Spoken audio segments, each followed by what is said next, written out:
আজকে এখানে সামাজিক যোগাযোগে অপপ্রচার। কোরআনে আল্লাহ সুবহানাহু ওয়া তাআলা সূরা হুজুরাত, ইয়া আইয়ুহাল্লাযীনা আমানু ইন জাআকুম ফাসিকুন বিনাবাইন ফাতাবায়্যানু, যদি তোমার কাছে কেউ কোনো খবর দেয় তাহলে ওটা যাচাই বাছাই করো।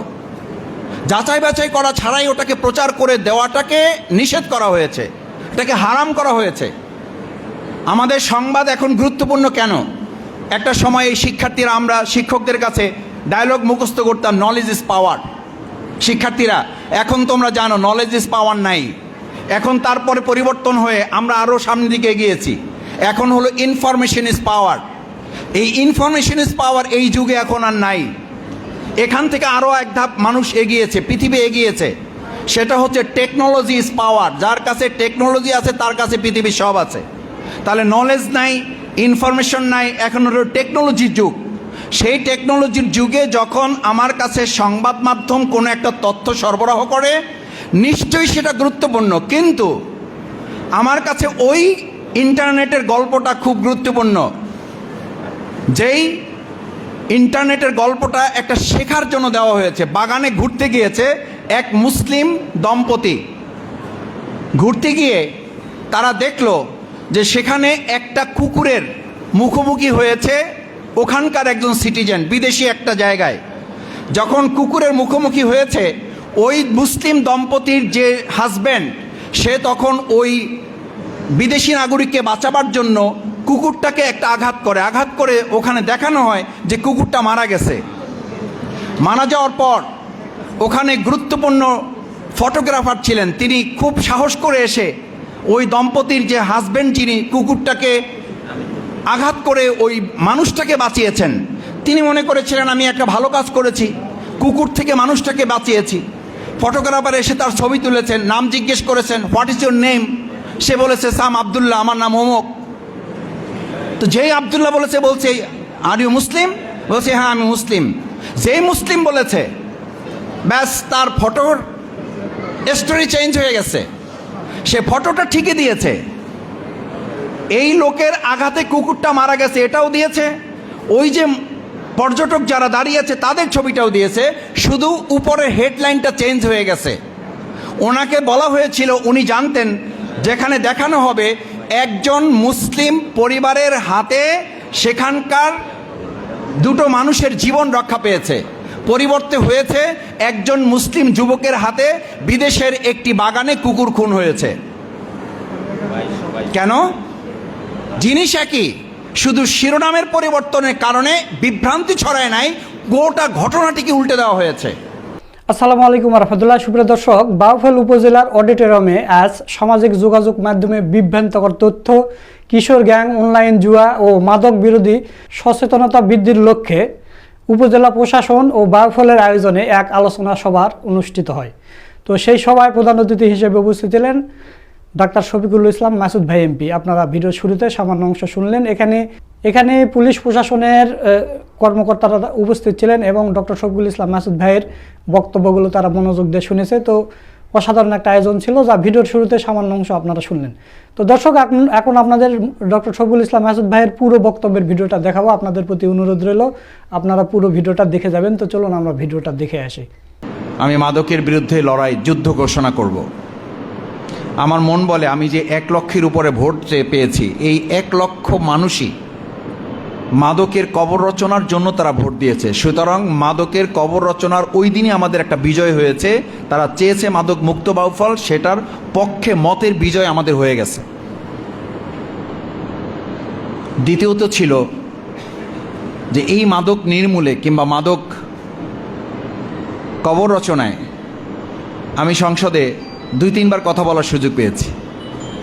আমি একটা প্রস্তাব দিয়েছিলাম, এখানে ভালো হতো যে মাদক নিয়ন্ত্রণ অধিদপ্তরে বাউফলে যদি প্রতিনিধি নাও থাকে, পটুয়াখালী থেকে নিয়ে আসতে ভালো হতো। আমি পটুয়াখালী আইনশৃঙ্খলা কমিটির একটা মিটিংয়ে মাদক নিয়ন্ত্রণ অধিদপ্তর, তাকে আমি বিনয়ের সাথে জানতে চেয়েছিলাম আপনারা আগামী 2 মাসের পরিকল্পনা কি, গত 2 মাসে কি করেছেন। উনি সম্ভবত 19 সেকেন্ড বা 25 সেকেন্ডে কিছু কথা বলে অন্যদিকে চলে গেছেন। আমি তখন আমার ডানে বামে যারা প্রশাসনের কর্তা ব্যক্তিরা ছিলেন, আমি তাদের দৃষ্টি আকর্ষণ করে বলেছিলাম এই হচ্ছে আমাদের মাদক নিয়ন্ত্রণ অধিদপ্তর। আজকে শিক্ষার্থীরা এখানে তোমাদেরকে একটা কথা বলি, আমি সংসদে এই লাস্ট বক্তব্যের সময় দাঁড়িয়ে বলেছিলাম, মাননীয় স্পিকার, মাদক নিয়ন্ত্রণ তো করতেছি আমরা, মাদক নির্মূল তো করতেছি না। যেখানে মাদক নিয়ন্ত্রণ অধিদপ্তর, সেখানে মাদক নির্মূল হবে কিভাবে? অধিদপ্তরের নামই তো নিয়ন্ত্রণ, তারা নিয়ন্ত্রণ করতেছে। নিয়ন্ত্রণ মানে কি? আমার অধীনের মধ্যে থেকে আপনি খাবেন, নিয়ন্ত্রণের মধ্য থেকে খাবেন, অসুবিধা নেই। চুনুপুটিরা ধরা পড়বে, বড় বড় লিডার যারা, ডিলার যারা, তারা ধরাছোঁয়ার বাইরে থাকবে, ওরা আমাদের নিয়ন্ত্রণের মধ্যে থাকবে। আমি তখন প্রস্তাব করেছিলাম, যদি আমাদের দেশে মাদকের আসলে কবর রচনা করতে চাই, আমরা সরকার বিরোধী দল সবাই একমত হয়েছে, প্রত্যেকে বক্তব্য দিয়েছে মাদকের বিরুদ্ধে। কিন্তু আবার দুর্ভাগ্য হচ্ছে, আমার ইরানের একটা তারা সিনেমার কথা মনে পড়ে। ওই সিনেমাটা দেখানো হয় যে স্বরাষ্ট্রমন্ত্রী থেকে শুরু করে প্রত্যেকে এসে গরম বক্তৃতা দিয়ে যায়, অথচ ওই স্বরাষ্ট্রমন্ত্রী সহ সেখানকার প্রত্যেকে এই মাদকের সাথে সম্পৃক্ত এবং মাদক ব্যবসার মূল নিয়ন্ত্রক হচ্ছে তারা। আমি আজকেও এখানে লক্ষ্য করলাম, যখন আমাদের এখানে বক্তব্য দিচ্ছি, তখন সামনে বসা কেউ কেউ মৃদু হাসছেন। সম্ভবত এই কারণে যে আপনি যে এত লম্বা লম্বা বক্তৃতা দেন, আপনি নিজেও তো এই মাদকের সাথে সম্পৃক্ত বলে আমরা জানি। আমি জানি, আমি জেনে বুঝে বলছি। যখন এখানে বক্তব্য হয়, আমি আপনাদের চেহারার দিকে তাকিয়েছিলাম। আমার সেই তারাত সিনেমার কথাটা, আপনার তারাত সিনেমা মোবাইলে সার্চ দিবেন, দেখতে পাবেন, আমি বানিয়ে কথা বলছি না। মাদক দপ্তরের যিনি অফিসার, তিনি লড়াই করেন স্বরাষ্ট্রমন্ত্রীর বিরুদ্ধে, ওই দেশের রাষ্ট্রের বিরুদ্ধে লড়াই করেন। আমি এখন দ্বিতীয় কথাটা বলতে চাই। অভিভাবকরা আছেন, আমার শিক্ষার্থীরা আছে, লড়াই করে সে জীবন বাজি রাখে যে আমার চাকরি থাকুক না থাকুক, সৎ অফিসার দেখায়, নাটকের অংশে দেখায় যে সৎ অফিসার। সে স্বরাষ্ট্রমন্ত্রীর বিরুদ্ধে লড়াই করে, পুলিশের আইজির বিরুদ্ধে লড়াই করে, জীবনের ঝুঁকি নিচ্ছে, তার পুলিশ বাহিনীকে সে ঝুঁকির মুখে ফেলতেছে। হঠাৎ করে সে একদিন ব্যস্ততার ফাঁকে ঘরে এসেছে, ঘরে এসে স্ত্রীকে জিজ্ঞেস করছে, আমার সন্তানের খবর কি? বলছে, সে খবর তো তুমি রাখার খুব একটা সময় পাও না, যাও রুমে আসে, গিয়ে দেখো সে পড়াশোনা করছে। ঠিকই পড়াশোনা করছে আর জিজ্ঞেস করছে, তোমার পড়াশোনা কেমন হচ্ছে? এই জানতে গিয়ে, মানে কথা বলতে বলতে সে বই খুঁজতেছে, মানে বইগুলো দেখতেছে আর কি, নাটকের স্ক্রিনটা দেখাচ্ছে, যে স্ক্রিপ্টটা দেখাচ্ছে, সে বইগুলো বের করতেছে, কোন কোন বই সে পড়ে। বই বের করতে করতে একটা বইয়ের ফাঁক থেকে একটা পোটলা বের হয়েছে। পোটলাটা খুলে দেখে, যেই মাদকের বিরুদ্ধে সে লড়াই করতেছে, তার সন্তানের ঘরে বইয়ের ফাঁকের মধ্যে নিজের সন্তান মাদকাসক্ত হয়ে অলরেডি সে পোটলা নিয়ে বইয়ের মধ্যে রাখা শুরু করে দিয়েছে। লম্বা লম্বা কথা বলে কোনো লাভ হবে না। তখন ওই অফিসার বলেছিল, আমি রাষ্ট্রের বিরুদ্ধে লড়াই করব কি? আমি তো আমার ঘরই ঠিক করতে পারি নাই, আমি তো আমার সন্তানকেই ঠিক করতে পারি নাই, আমি তো আমার সন্তানকে রক্ষা করতে পারি নাই। এখানে আজকে আমরা যারা বক্তব্য দিচ্ছি, আমি আপনাদেরকে একটা কথা বলতে চাই। এখানে যে কয়জন প্রথমে বলেছিল উপস্থিতি কম, আমার কম বেশি উপস্থিতি নিয়ে, পৃথিবীতে বেশি লোক নিয়ে সমাজ পরিবর্তন হয় নাই। সমাজ পরিবর্তনের স্লোগান হচ্ছে, যুগ জামানা বদলে দিতে চায় না অনেকজন, এক মানুষই আনতে পারে জাতির জাগরণ। সেই মানুষগুলো এখানে আছে। আপনারা যদি সিদ্ধান্ত নেন, এই বাউফলকে মাদক মুক্ত করা সম্ভব। কিন্তু এই লোকগুলোকে বলতে হবে, এখানে প্রোগ্রাম শেষ করেই আপনি গিয়ে বলবেন যে অনেকক্ষণ তো হয়ে গেছে, সেই 10টা থেকে তো এখন মধ্যে সুযোগই পাইলাম না, কই বাইর করো তো একটু। আপনি কি মাদক নিয়ন্ত্রণ করবেন? আপনি কি মাদক নির্মূল করবেন? আমি কি মাদক নির্মূল করব? দ্বিতীয় কথাটি বলতে চাই, বাউফলে যতবার আসি মানে বাউফলে যতক্ষণ থাকি আর কি, বাড়িতে থাকি, ডাকবাংলায় থাকি, অফিসে থাকি, রাস্তাঘাটে থাকি, গাড়িতে থাকি, 200 যদি নাগরিক আসে আমার কাছে, 200-র মধ্যে 185 জন আসে পারিবারিক সমস্যা নিয়ে, জমির সমস্যা নিয়ে। আচ্ছা আপনি বলেন, ভাইয়ে ভাইয়ের সমস্যা, ভাইয়ে বোনের সমস্যা, এক প্রতিবেশীর সাথে এক প্রতিবেশীর সমস্যা, ওসি সাহেব কি সমাধান করবেন? আমার কাছে এমন কপি আছে, 4 বার সালিশি হয়েছে, বিরোধ মীমাংসা হয়েছে, বিরোধ মিটিয়ে দেওয়া হয়েছে, 4 বার হয়েছে, 4 বারের কপি আমার কাছে আছে। ওটা কি বলে? রোয়েদাদনামা। এই রোয়েদাদনামা 4র্থ কপি আমার কাছে আছে। আমি বললাম, তাহলে এখন কি, what is the next step? পরবর্তী করণীয়টা কি বলেন, আপনি পরামর্শ দেন। বলছে যে আমি তো ছাড় দেবো না স্যার, আমার 1 বিঘা জমি আমার লাগবে। আমি বললাম পরের লাস্ট কত লাগবে? বলছে যে লাগবে তো 3.5 হাত। 3.5 হাতের বেশি তো আপনার লাগবে না। আমার সম্মানিত বাউফলবাসী সুধী মণ্ডলী, পৃথিবীর সব সমস্যার সমাধান আইন দিয়ে হয় না। আইন মানুষকে সঠিক পথে নিয়ন্ত্রণের সহযোগিতা করে। ভালো থাকার সিদ্ধান্ত আপনাকেই গ্রহণ করতে হবে। এই ভালো থাকার সিদ্ধান্ত যতক্ষণ আপনি আমি গ্রহণ করতে না পারবো, ততক্ষণ থানা, পুলিশ, ডিসি, এসপি এসে আমাদের এই বিশেষ করে আমাদের পারিবারিক জমি জমা সংক্রান্ত বিরোধের নিষ্পত্তি কিছু করতে পারবে। সামগ্রিকভাবে তারা আমাদেরকে তেমন বেশি উন্নতির দিকে নিয়ে যেতে পারবে না, যতক্ষণ পর্যন্ত আমাদের মধ্যে একটা সহনশীল, সহানুভূতিশীল একটা মানসিকতা আমরা তৈরি করতে না পারবো। তৃতীয় যে কথাটি বলে শেষ করতে চাই, সুধী মণ্ডলী, অভিভাবকবৃন্দ, শিক্ষক মণ্ডলী আছেন, আজকে এখানে সামাজিক যোগাযোগে অপপ্রচার। কোরআনে আল্লাহ সুবহানাহু ওয়া তাআলা সূরা হুজুরাত, ইয়া আইয়ুহাল্লাযীনা আমানু ইন জাআকুম ফাসিকুন বিনাবাইন ফাতাবায়্যানু, যদি তোমার কাছে কেউ কোনো খবর দেয় তাহলে ওটা যাচাই বাছাই করো। যাচাই বাছাই করা ছাড়াই ওটাকে প্রচার করে দেওয়াটাকে নিষেধ করা হয়েছে, এটাকে হারাম করা হয়েছে। আমাদের সংবাদ এখন গুরুত্বপূর্ণ কেন? একটা সময় এই শিক্ষার্থীরা, আমরা শিক্ষকদের কাছে ডায়লগ মুখস্থ করতাম, নলেজ ইজ পাওয়ার। শিক্ষার্থীরা, এখন তোমরা জানো নলেজ ইজ পাওয়ার নাই। এখন তারপরে পরিবর্তন হয়ে আমরা আরও সামনের দিকে এগিয়েছি, এখন হলো ইনফরমেশন ইজ পাওয়ার। এই ইনফরমেশন ইজ পাওয়ার এই যুগে এখন আর নাই। এখান থেকে আরও এক ধাপ মানুষ এগিয়েছে, পৃথিবী এগিয়েছে, সেটা হচ্ছে টেকনোলজি ইজ পাওয়ার। যার কাছে টেকনোলজি আছে তার কাছে পৃথিবীর সব আছে। তাহলে নলেজ নাই, ইনফরমেশন নাই, এখন হলো টেকনোলজির যুগ। সেই টেকনোলজির যুগে যখন আমার কাছে সংবাদ মাধ্যম কোনো একটা তথ্য সরবরাহ করে, নিশ্চয়ই সেটা গুরুত্বপূর্ণ, কিন্তু আমার কাছে ওই ইন্টারনেটের গল্পটা খুব গুরুত্বপূর্ণ, যেই ইন্টারনেটের গল্পটা একটা শেখার জন্য দেওয়া হয়েছে। বাগানে ঘুরতে গিয়েছে এক মুসলিম দম্পতি, ঘুরতে গিয়ে তারা দেখলো যে সেখানে একটা কুকুরের মুখোমুখি হয়েছে ওখানকার একজন সিটিজেন, বিদেশি একটা জায়গায়। যখন কুকুরের মুখোমুখি হয়েছে, ওই মুসলিম দম্পতির যে হাজব্যান্ড, সে তখন ওই বিদেশি নাগরিককে বাঁচাবার জন্য কুকুরটাকে একটা আঘাত করে ওখানে দেখানো হয় যে কুকুরটা মারা গেছে। মারা যাওয়ার পর ওখানে গুরুত্বপূর্ণ ফটোগ্রাফার ছিলেন, তিনি খুব সাহস করে এসে ওই দম্পতির যে হাজব্যান্ড, যিনি কুকুরটাকে আঘাত করে ওই মানুষটাকে বাঁচিয়েছেন, তিনি মনে করেছিলেন আমি একটা ভালো কাজ করেছি, কুকুর থেকে মানুষটাকে বাঁচিয়েছি। ফটোগ্রাফার এসে তার ছবি তুলেছেন, নাম জিজ্ঞেস করেছেন, হোয়াট ইজ ইউর নেম? সে বলেছে সাম আবদুল্লাহ, আমার নাম অমুক।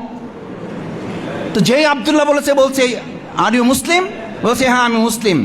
যেই মুসলিম বলেছে, ব্যাস তার ফটোর স্টোরি চেঞ্জ হয়ে গেছে। সে ফটোটা ঠিকই দিয়েছে, এই লোকের আঘাতে কুকুরটা মারা গেছে এটাও দিয়েছে, ওই যে পর্যটক যারা দাঁড়িয়ে আছে তাদের ছবিটাও দিয়েছে, শুধু উপরের হেডলাইনটা চেঞ্জ হয়ে গেছে। ওনাকে বলা হয়েছিল, উনি জানতেন যেখানে দেখানো হবে একজন মুসলিম পরিবারের হাতে সেখানকার দুটো মানুষের জীবন রক্ষা পেয়েছে, পরিবর্তে হয়েছে একজন মুসলিম যুবকের হাতে বিদেশের একটি বাগানে কুকুর খুন হয়েছে। কেন? জিনিস একই, শুধু শিরোনামের পরিবর্তনের কারণে বিভ্রান্তি ছড়ায় নাই, গোটা ঘটনাটিকে উল্টে দেওয়া হয়েছে। আমি শুধু সামাজিক যোগাযোগ মাধ্যম আমরা যারা ব্যবহার করি কিংবা এই বাউফলে যারা ব্যবহার করেন, আমি শুধু অনুরোধ করব, যথার্থ সংবাদটা আমরা পৌঁছে দিতে পারলে আপনার জন্য এটা হবে ইবাদত। কারণ আল্লাহ এটা আপনার জন্য নির্ধারণ করেছেন যে হারাম যেটা, ওটাকে যদি আপনি উপেক্ষা করতে পারেন আর সঠিকটা যদি আপনি ধারণ করতে পারেন, সেই ধারণ করার জায়গাটা যদি আমরা নিজেরা পারি, আমি বিশ্বাস করি আমাদের বাউফল নিয়ে এখন প্রায় আমাদের ঢাকায় আমাকে মজা করে জিজ্ঞেস করে, আমি সাংবাদিকদের কাছে আগে দুঃখ প্রকাশ করে নিচ্ছি যে ভাই বাউফলে কি নাগরিক বেশি না সাংবাদিক বেশি? আমি বললাম আমাদের 4.5 লক্ষর উপরে নাগরিক আছে। বলছে যে আপনাদের সাংবাদিকতার মানে খবরের ভয়াবহতা দেখলে মনে হয় সেখানে নাগরিকের চেয়ে সাংবাদিক বেশি। আমাদের সংবাদ দরকার আছে, আমাদের সংবাদ মাধ্যম দরকার আছে, আমাদের সাংবাদিক দরকার আছে, কিন্তু আমাদেরকে নিয়ে যেন কেউ আবার দেশে দেশের প্রান্তরে তুচ্ছতাচ্ছিল্য করার সুযোগ কেউ না পায়, সেই জায়গাটিও আমাদের সাংবাদিকবৃন্দ যারা আছেন তাদেরও সেই জায়গাটা সংরক্ষণ করা, মান সম্মান মর্যাদার জায়গাটা ধারণ করারও দায়িত্বটা আমাদের সবাই মিলিয়ে নিতে পারলে আমি বিশ্বাস করি আমাদের বাউফল এগিয়ে যাচ্ছে, এগিয়ে যাবে। মাদক এবং অশ্লীলতা, ভয়াবহতা এগুলো নির্মূলে 3টা পরামর্শ দিয়ে। নাম্বার 1, আজকে এখানে ওসি সাহেব আছেন, টিওনো সাহেব আছেন, বলা হয়েছিল এমপি সাহেব যেন বলে, টিওনো সাহেব যেন বলে মাদকের তথ্য দেওয়া হবে, আমাদের নিরাপত্তা দেওয়া হবে। আমি আপনাকে বলে যাচ্ছি, মাদকের তথ্য আপনি দিবেন, আপনি তো গোপনে দেবেন, আপনি তো মাইকিং করে দিচ্ছেন না, আপনি তো ওসি সাহেবকে দিবেন, প্রশাসনকে দিবেন। এর মাধ্যমে যদি আমাদের কেউ কোনোভাবে হ্যারাসমেন্ট হয়, ও প্রস্তুত পড়ে, ওই পর্যন্ত আমরা যেতেই দেব না। বরং আমি ঘোষণা করে যাচ্ছি আপনাদের সেবক হিসাবে যারা এই তথ্য প্রদান করে উপযুক্ত ধরিয়ে দেওয়ার ব্যবস্থা করতে পারবেন তাদের প্রত্যেককে 5,000 টাকা করে নগদ পুরস্কার ঘোষণা করা হবে। আমি নিজে আমার তরফ থেকে, আমার জায়গা থেকে, আমি গরিব মানুষ, কিন্তু যেহেতু আমাকে আপনারা ভোট দিয়েছেন মাদক নির্মূলের জন্য, প্রশাসনকে ধন্যবাদ জানাই, তারা ইতিমধ্যে কাউন্সিলিংয়ের কাজ শুরু করেছেন। আমি এসপি মহোদয়কে আইন শৃঙ্খলা কমিটির মিটিংয়ে ডিসি সাহেবকে অনুরোধ করেছিলাম যে প্রতি মাসে অন্তত কয়েকটা অভিযান যেন পরিচালনা হয়। উনি আমাকে আশ্বস্ত করেছিলেন আমরা খুব দ্রুত সময়ের মধ্যে এই অভিযান পরিচালনা আমরা কাজ শুরু করব। আপনারা তথ্য দিন, আপনারা নিরাপদ থাকবেন। এরপরও যদি কেউ আমাদের কাউকে আঘাত করে সেই আঘাতটা প্রথম আমার গায়ে লাগবে এবং সেই ব্যাপারে আমি যথাযথ পদক্ষেপ আপনাদের সেবক হয়ে আমি গ্রহণ করব ইনশাআল্লাহ। 5,000 টাকা নগদ পুরস্কার, এই টাকাটা বড় প্রশ্ন নয়। প্রশ্ন হচ্ছে যে আমাদের সবাই মিলে প্রতিরোধটা গড়ে তুলতে হবে। আমি হাসতে হাসতে একটা কথা বলি, সেই কথাটাকে কেউ কেউ আবার ভিন্নভাবে প্রচার করে। আমি বাউফলে প্রথম পাবলিক ফিল্ডে দাঁড়িয়ে বলেছিলাম 54 বছর আমাদের দেশে এমপি হয়েছে ব্যক্তি এবং দল, আর 2026 সালের 12ই ফেব্রুয়ারি বাউফলে এমপি হবে ব্যক্তি কিংবা দল না, এমপি হবে এখানকার জনগণ। সুতরাং এখানকার ভালো এবং মন্দ উভয় কিছুর দায়িত্ব আমাদেরকে সবাই মিলিয়ে নিতে হবে। এখানে যারা আছি, সামনে যারা আছি, সবাই মিলে যদি আমরা ভালোর পক্ষে অবস্থান নিতে পারি, মন্দের পক্ষে লোক যদি বেশি হয় সব সময় তারা দুর্বল থাকে, দুর্বল কখনো যে বিজয় হতে পারে না, তারা অবশ্যই পরাজয় হবে এবং পরাজয় তাদের মানতেই হবে। শেষ কথা হচ্ছে যারা ইমাম আছেন, শিক্ষক আছেন, আচ্ছা একটা কথা কি, আজকে শিক্ষক তো বক্তব্য দিয়েছেন, বাউফল কলেজের শিক্ষক তো বক্তব্য দিয়েছেন, ধান্দি মাদ্রাসা কামিল মাদ্রাসার সম্মানিত প্রিন্সিপাল। আমি আপনাদের একজন ছাত্র হিসাবে বলি, আপনারা কি একটা সেমিনার করে এই প্রস্তাবনা এখন পর্যন্ত সরকারকে আমরা দিতে পেরেছি? আমি আপনাদের কথা বলছি না, আপনাদের মেনশন করলাম নামটা, কিন্তু আপনারা কি প্রস্তাব দিয়েছেন যে আমাদের ক্লাস 4 থেকে, ক্লাস 3 থেকে, 2 থেকে এখন এই বছরে শিক্ষা সংস্কার করে ক্লাস 2 থেকে অন্তত ইন্টারমিডিয়েট ডিগ্রি লেভেল পর্যন্ত নেশা, অশ্লীলতা, মাদক, দুর্নীতি, চাঁদা, সন্ত্রাসের ভয়াবহতা তুলে ধরে সিলেবাসে আমাদের কাঠামো এবং পুঁথিগত বিদ্যায় আমাদের সেখানে সিলেবাস অন্তর্ভুক্ত করতে হবে। অথচ আমরা তো একসময় শুনছি বানরখালী ওঠের নামে তৈলাক্ত ভাষায় গল্প শুনি। আমরা শুনতাম ক্লাসে একসময় পড়তে হতো আমাদের যে দুধের সাথে পানি মিশালে কত কমে আর কত বাড়ে। এই শিক্ষা তো আমাদেরকে নৈতিকতার দিকে ধাবিত করে না। আমাদের নৈতিকতায় ধাবিত করতে হলে আমাদের সিলেবাসে অবশ্যই মাদকের ভয়াবহতা সম্পর্কে আমাদের সন্তানদেরকে জানতে দিতে হবে, অবশ্যই আমাদেরকে অশ্লীলতা, বেহায়াপনা সম্পর্কে জানতে দিতে হবে, দুর্নীতি, পারিবারিক বিরোধ মীমাংসায় আমাদের এখন থেকে আমাদের সন্তানদেরকে শিক্ষিত করে গড়ে তুলতে হবে। সেটার জন্য সিলেবাসে যদি আমরা আওতাভুক্ত করতে পারি, প্রশিক্ষণ দিতে পারি, শিক্ষকরা যদি ব্যাপারে কথা বলে, মসজিদের ইমাম সাহেবকে কথা বলতে বলেছেন টিওনো সাহেব, আমি টিওনো সাহেব সহ আজকে আমাদেরকে কোশ্চেন করতে চাই, মসজিদের মেম্বারে বসে যেই মাদকের বিরুদ্ধে কথা বলবেন, যেই দুর্নীতির বিরুদ্ধে কথা বলবেন, 3 মাস পর, 2 মাস পর, 1 জুমার পর পরের জুমায় উনি এসে আর চাকরি পাবেন কিনা সেই নিশ্চয়তা কে দেবে ওনাকে? আমার এক বন্ধু ছিল, গল্পটা বলে শেষ করি। প্রথমবার বক্তব্য দিলাম সুদের বিরুদ্ধে।